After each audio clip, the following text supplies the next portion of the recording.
Hello বন্ধুরা, পাখিস kitchen ব্লগে সবাইকে অনেক অনেক ভালোবাসা। চলেছি দেখো দুপুরের মেনু কী আয়োজন করেছি সেটাই বলার জন্যে। আজকে থালি দেখাবো না। এখানে দেখো কাঁকরোলের পুর ভরেছি, ছোলার ডাল না, মটর ডালের পুরে, যে মটর ডাল বেটে নিয়েছি। আর এতে দেওয়া আছে কাঁচা লঙ্কা বাটা, লঙ্কার গুঁড়ো, একটু চিনি, একটু লবণ, কালো জিরে সব দিয়ে মেখে এটা পুর বানিয়েছি। আর এখানেও কতগুলো করা রয়েছে।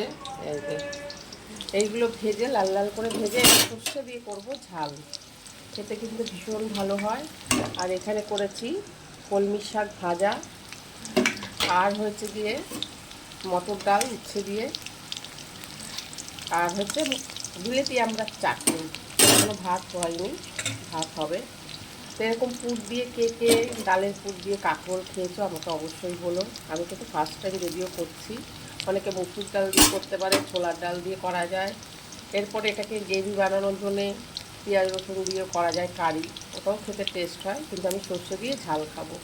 ভালো লাগলে অবশ্যই লাইক কমেন্ট করো। টাটা।